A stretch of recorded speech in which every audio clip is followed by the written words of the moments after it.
एक उदयनगर नाम का गांव था। उस गांव में जया नाम की एक औरत अपने बच्चों के साथ रहती थी। उसके पति की मौत के बाद से जया खुद को अकेला महसूस करती थी, पर वो की खुशी के लिए कुछ भी कर सकती थी। जया की एक बेटी और एक बेटा था। वह अपने घर की खराब स्थिति के कारण जया से कुछ भी नहीं मांगते थे। जया घर घर जाकर काम करती थी, पर उसे इन कामों में कुछ पैसे ही मिलते थे।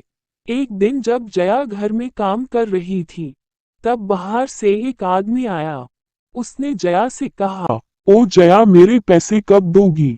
तुम्हें कहते हुए मुझे 1 महीना हो गया है। मेरे पैसे कब दोगी? मोहन भाई, आप जानते हैं कि छाया के पिता के मौत के बाद मैं कितनी अकेली पड़ गई हूँ। लेकिन मुझे अपने पैसे चाहिए।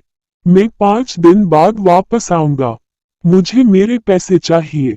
ये कहकर मोहन चला गया। घर के अंदर से छाया और उसके भाई राम ने ये सब देखा। तब छाया ने राम से कहा, राम भैया, माँ कब तक कर्ज में डूबी रहेगी? हमें कुछ करना चाहिए। हाँ छाया, मुझे भी माँ की तकलीफ देखी नहीं जाती। एक दिन जब राम बैठा था, तब उसकी माँ ने कहा, बेटा राम, तुम जंगल से खाना पकाने के लिए लकड़ियाँ लेकर आ जाओ। हाँ माँ, मैं जंगल से लकड़ियाँ काट कर लेकर आ जाऊंगा। तब राम कुल्हाड़ी लेकर जंगल की तरफ गया। वह जंगल में काफी अंदर आ गया था। धीरे धीरे रात हो रही थी। राम लकड़ियाँ काट कर जंगल से घर की तरफ लौट रहा था। जब वह आ रहा था, तब उसे कुछ चीखने की आवाज सुनी। वह आवाज झाड़ियों के पीछे से आ रही थी। वह कह रहा था कि मेरी मदद करो, मुझे बचाओ। राम बहुत डर गया। उसने लकड़ियों को नीचे पटक दिया और झाड़ियों के पीछे देखने के लिए गया। झाड़ियों के पीछे एक हिरण का बच्चा चिल्ला रहा था। उसके के पेट में तीर घुसा हुआ था। हिरण के बच्चे को बोलता हुआ देखकर राम को आश्चर्य हुआ। तब हिरण का बच्चा बोला, हे बच्चे, मुझे बचा लो, मैं एक मायावी हिरण हूँ, एक शिकारी ने मुझे तीर से घायल कर दिया। तब राम ने उसकी मरहम पट्टी बांध दी। हिरण के बच्चे ने कहा, हे बालक, तुम्हें क्या चाहिए? तुम जो भी मांगना चाहता हो मांग सकते हो। हे मायावी हिरण, मुझे कुछ पैसों की जरूरत है।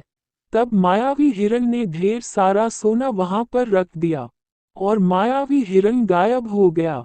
राम ने सोचने लगा, इतना सारा सोना, इससे तो हमारा कर्ज भी उतर जाएगा। इसके बाद राम सोना लेकर घर की तरफ लौट गया। अगले दिन जब मोहन पैसे मांगने के लिए आया तो राम ने उसे पैसे दे दिए।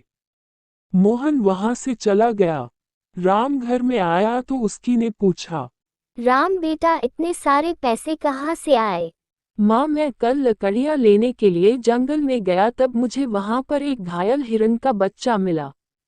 मैंने उसकी मरहम पट्टी की और उसने खुश होकर मुझे ये सब दिया। मोहन ने ये सब खिड़की से देख लिया। मोहन सोच रहा था, तभी तो मैं सोचो कि कल तो इनके पास खाने के लिए पैसे नहीं थे और आज इन्होंने मेरे पैसे कैसे दे दिए। तब वह अपने घर गया। वहां से वह कुल्हाड़ी लेकर जंगल में गया। थोड़ी देर में मोहन जंगल में पहुंच गया। जंगल में पहुंचकर मोहन ने एक हिरण को पेड़ के नीचे सोता हुआ देखा। उसने कुल्हाड़ी को हिरण के ऊपर फेंका। हिरण दर्द से चिल्ला रही थी। तब मोहन उसके पास गया। मोहन ने उसकी मरहम पट्टी की और हिरण ने कहा, हे बालक, तुम्हें क्या चाहिए? हे मायावी हिरण, मुझे ढेर सारा सोना चाहिए। हे लालची आदमी, तुझे अब कुछ नहीं मिलेगा। ये कहकर हिरण गायब हो गई। मोहन निराश होकर घर की तरफ लौट आया। जब वह घर के पास पहुंचा, वहां पर उसका घर गायब हो गया था। इसलिए हमें लालच नहीं करना चाहिए। लालच का फल हमेशा कड़वा होता है।